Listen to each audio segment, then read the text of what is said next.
Welcome to another edition of Mississippi Stories. I am your host, Marshall Ramsey, editor-at-large and editorial cartoonist for Mississippi Today. Our guest today is probably not a stranger to you. I hope not, because she's on her way to becoming very famous, but she's also, for me, a longtime friend and somebody who I deeply respect. We have Rita Brent with us, a comedian and also one of the most talented people that I've ever met. That's a pretty big start for a show, but it's one that I really mean, and one I think you're really going to enjoy this interview.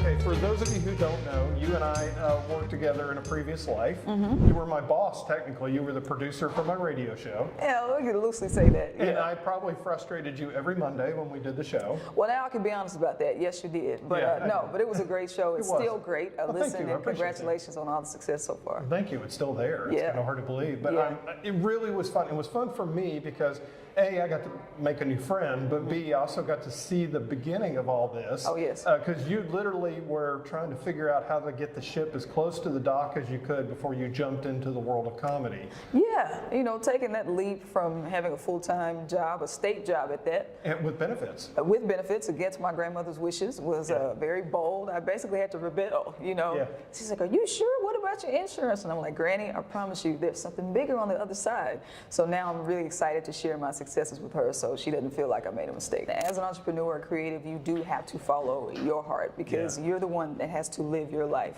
And so you don't want to carry on feeling like you should be doing more or that you're a little stagnant or you're complacent. You have to deal with that, not the other people on the outside. So that was a decision that I made, and I think it was a great decision.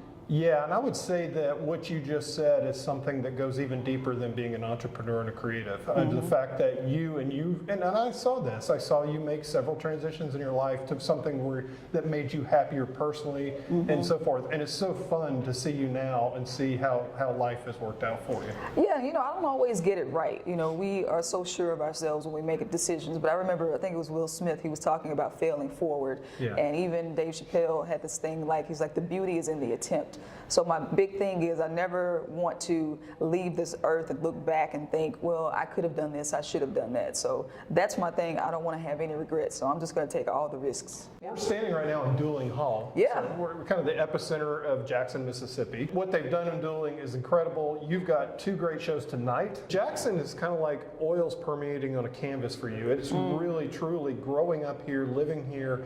It's kind of shaped who you are. Yeah, Jackson is my safe creative space. You know, like I had a great time in New York. I would tell everybody that that's the funniest I had ever been because I was gigging like 5 times a night, just on the F train, on the C train, on the A train, going to all these different spots. And I was really, really workshopping my jokes. And it was stressful, but it was really, really beneficial. And so I get back to Jackson and I'm able to pull some of those entertainment elements to Jackson, you know, and everybody's like, well, why would you start a late night show in Jackson? And I'm like, why not? Right. New York has one, you know, they have them in California. Jackson deserves high level entertainment as well. So first question out of the gate, what is a hog head lion bastard?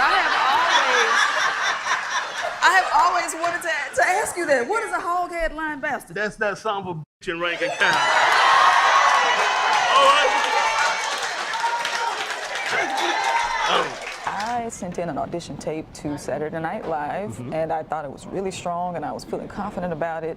And I told my manager, I feel good about this one. And then I heard nothing. You know, he's like, oh, I think they're making decisions about the next rounds. And I thought to myself, why am I waiting to be chosen? I know I'm talented. I know I'm capable. I know I'm chosen. Yeah. So I'm just going to do what I want to do, which is be a late night host. That has always been my dream. Folks are always asking, if you could do anything, what would it be? And it is the late night format because I get to combine all my talents into one. So for the first show, I hopped on the drum set. Of course, I got to interview Bobby Rush. I did a monologue, and it's like all of my talents. This is like the best of all the worlds for me, this late night format. And so this is just me bringing my own dream to fruition. You decided to do this to make sure, you know, because you weren't going to wait around until somebody tapped you. And I think that's great advice for anybody who's creative, who has a dream or so forth. Do the thing you want to be. Yeah.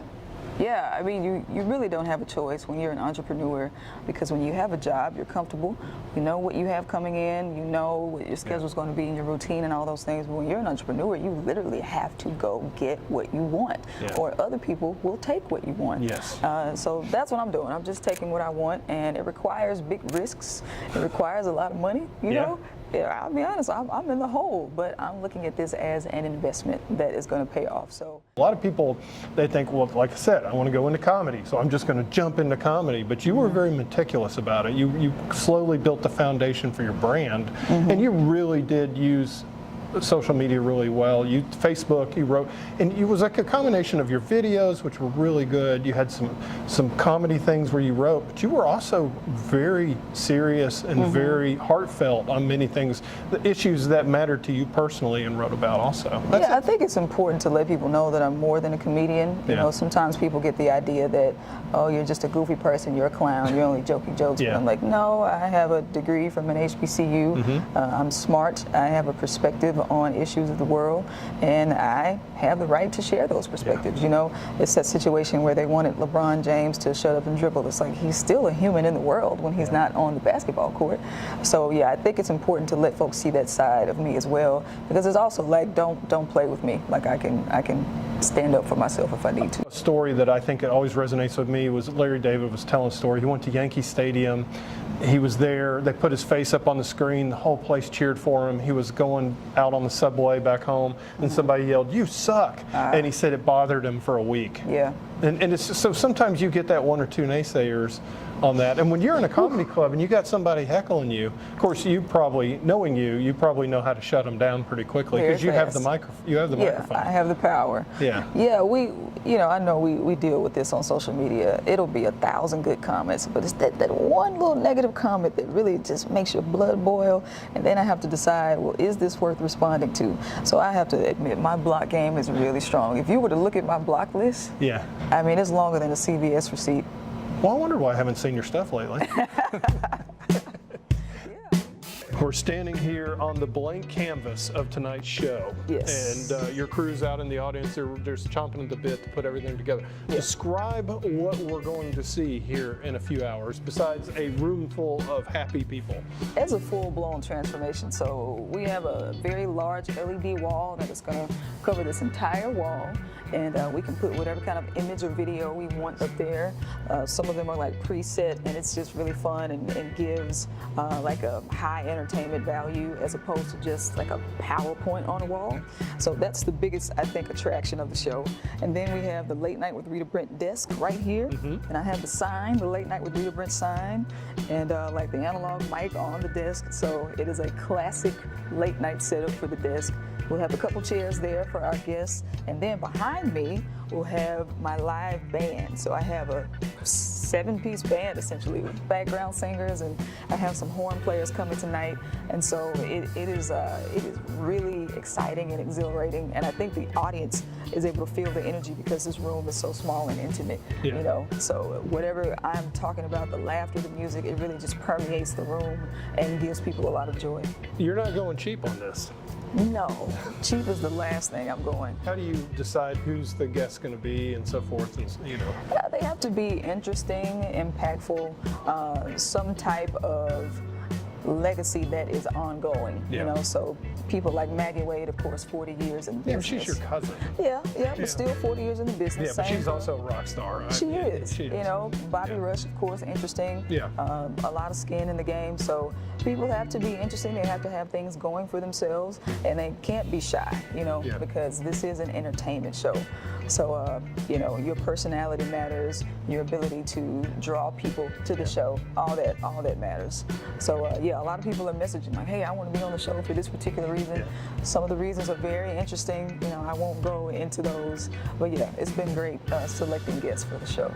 I had always said that I want to be a comedian someday, but I didn't necessarily think it was possible in Mississippi because we're such a music-driven state.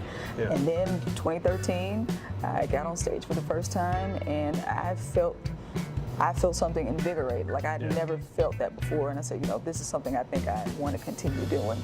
And now that I've done it for 11 going on 12 years, I know that this is what I'm supposed to be doing, because usually I will quit something like 6 or 7 years in. Military got 9 years out of me, but this is the longest thing I've done. So I know this is what I'm supposed to be doing.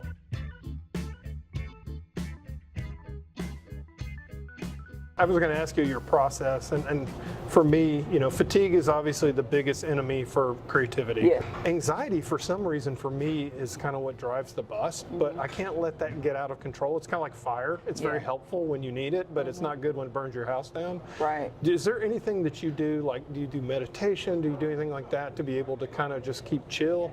I try. Yeah. So I've started doing like 5-minute meditations, and I try to get my brain to not wander during that time. I have started doing yoga. I have made a commitment to myself in 2025 to do something fun every day. Oh, really? Because my face is always buried in my computer or my phone, and I said, you know what, at least once a day, if it's 5 minutes, 50 minutes, I'm going to take a moment to do something fun. And that's been working out well for me in terms of decompressing. Your fun tonight's going to be the shows. Sure. Well, I hope so. I mean, it is fun. Even though it's high pressure. Yeah. But it is fun. Just having the crowd here and looking at them see my plan to come together. Yeah. And then afterwards, they're like, oh, this is amazing. Just getting the positive feedback. That is fun for me. Yeah. Hey, I want to thank Rita Brent for joining us today, and I want to thank you for watching us. And I tell you what, if you want to thank us, hit the like, comment, and subscribe button. That little bell, ring it, because the algorithm will love us just like you do as well. Hey, I want to thank Richard Lake and Michael Gittery as well for producing this episode of Mississippi Stories. If you want to see more past episodes, you can go to MississippiToday.org or check us out on YouTube as well.